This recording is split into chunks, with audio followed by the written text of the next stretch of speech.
We have learned the minor scale. We've learned how to bounce between the root, fifth, and the octave. We've even learned how to chromatically walk across notes on this neck. But can we combine all three of those things into one bass line? Let's find out.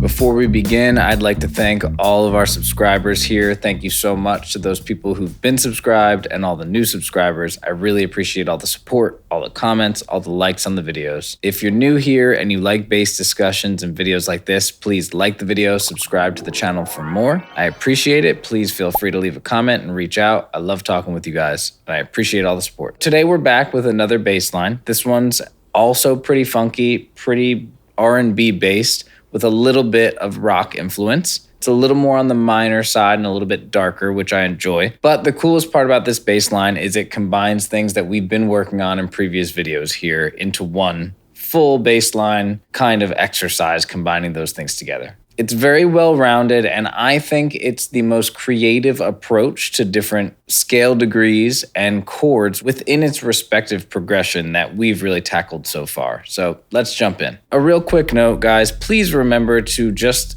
always try to apply yourself and your own sound to these bass lines. I'm not giving you bass lines that you need to learn verbatim. I'm not giving you specific rhythms or tempos that you should play them at. I simply just want to give you some interesting bass lines to mess around with and take and make your own. So remember to search for and find your own sound instead of trying to sound like somebody else. To start off, let me play this first chunk of the bass line at a slow tempo and walk you through the notes.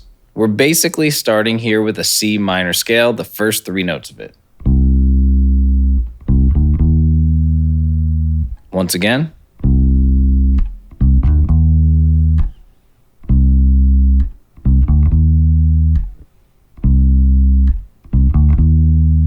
Essentially, all we're really doing here is we're hitting a C, a D, and then an E flat or D sharp. And we're gonna play that C note first and then repeat it. So 1, 1, 2, 3. Like that. 1, 1, 2, 3. Let's bounce around with those three notes for a bit and just get that under our fingers and get comfortable in that rhythm.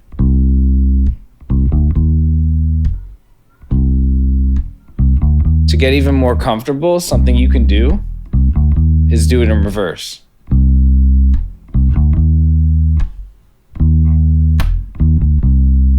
And you can do it a little faster. Okay, now we're gonna move on to the next note, which is a bit of a connector note here for me. I'm viewing it as the fifth below this D sharp or E flat here. So that's how I'm viewing it. It's technically speaking, it is the seventh scale degree of this C minor scale. So 1, 2, 3, 4, 5, 6, 7. But we're playing it in the lower octave up on the E string. Just to be clear, the note itself that we're playing is a string above the note, the previous note. It is below, as in the fifth below that note, and it is the seventh in the minor scale that we're playing there. So however you want to look at it, there's a number of names, obviously, that I can put on it, but I'm saying that we're playing the fifth below this D sharp here. We're gonna add that into the mix. And we're playing it really quickly. So let's break that down even smaller here. With our pinky, let's play that E flat note and let's hop right above it on the E string. So, and do that a couple times.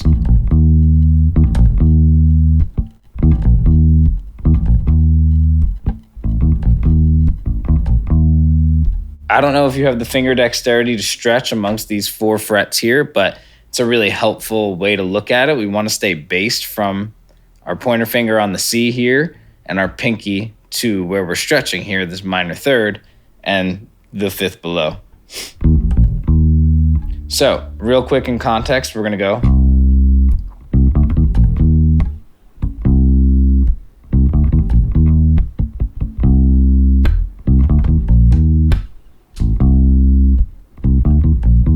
Now, if you want to bar that with your pinky, if that's easier for you, so by the time you get over to that first minor third, you're kind of playing it with the pinky barring those two, that could help. It might be difficult to pull off, so whatever works best for you. If you have to jump with the pinky, that's fine too. You just have to make sure you're accurate in where you're landing. The only thing I don't advise is to change up the fingers that you play it with, so I would try to avoid playing it like jumping with that middle finger or even that pointer finger, because it's not going to set you up well for the rest of the bass line. If that's what it takes to play it, that's on you, but I would make sure that you're pushing yourself to use your pinky to play that B flat there. So now we have the beginning of our minor scale. We have that fifth below on the string above, and the last part of this first chunk of the bass line is going to be going a half step down to that D after this note. We're gonna go down to that D. So it'll be in context once again. And then we go. And that's gonna be the whole first half of this bass line.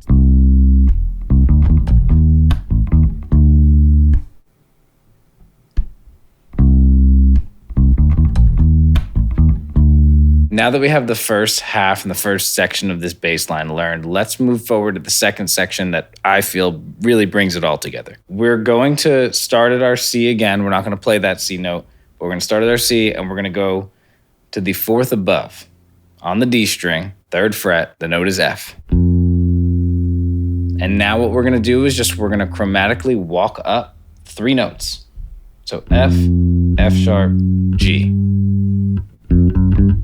We all know bass lines that sound like this. We've probably all played this before. And as simple as it might be, let's just riff that a few times in a row. Bounce around with those 3 notes.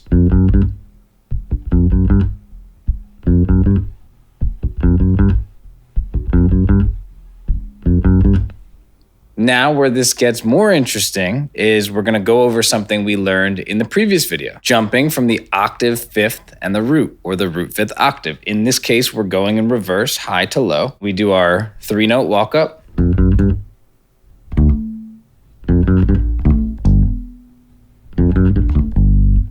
And if you keep the notes really short and staccato here to the best of your ability, it's going to make it sound funkier. Put it in a little more of an appropriate context of how a bass line like this is written. But you could play it straight like that as well. Once again, play it however you want to play it and whatever you sound like. Now let's make that a little bit slower, but keep playing it in that same style to really get that down.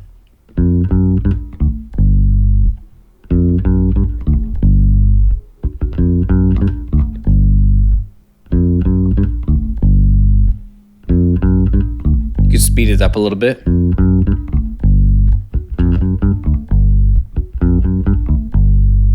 What I like to do when I'm breaking down a bass line like this in different parts, and I know here we have parts within these 2 separate parts, but what I like to do is I like to take the last note of the first section and the first note of the next section and try to really get that connecting piece a little bit stronger. It's like breaking it down within the bass line itself. So here we have, so the last note is this G here, which is just part of this octave fifth root situation. So we can basically go here and just riff this.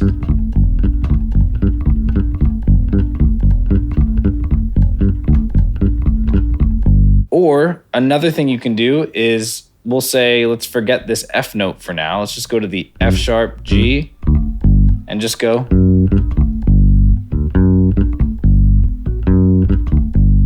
Any way you can break that down and simplify it will help it stick and help that transition from one part to the next be a lot smoother in the long run. Now, all we have to do is connect these 2 larger pieces. So I'm gonna revisit the first part and show you how I would connect them. So we have the C minor scale to start. That fifth, down the half step. Okay.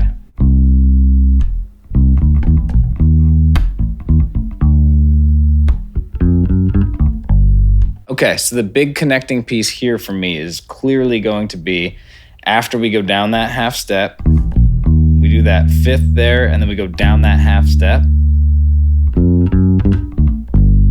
And so those rhythms are mimicking each other here.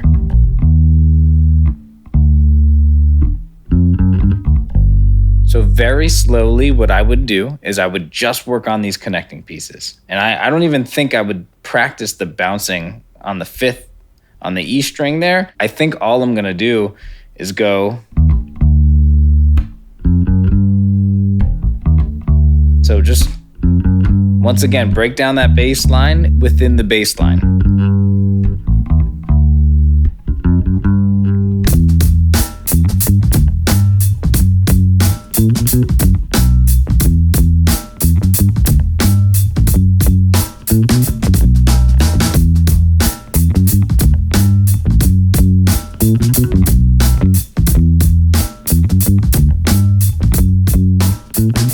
That's all I have for you today. I hope you enjoyed this video and I hope you enjoyed this bass line. Please remember to just apply yourself in your own style to these bass lines. They're really just tools and they're generic enough bass lines that you can apply your own personality and playing on there. And that's really, really important to me. It will help your writing in the long run if you try that every time. To everyone who is new here and everyone who's already been subscribed to the channel, thank you so much for stopping by. I hope you enjoyed this video and got something useful out of it. If you haven't yet, please subscribe to the channel and like the video. Leave a comment. Let me know where you're from. Let me know how you're doing on your bass journey. I would love to hear it. And remember, you don't have to be the best or the fastest bass player in the world. You just have to be funky. Peace.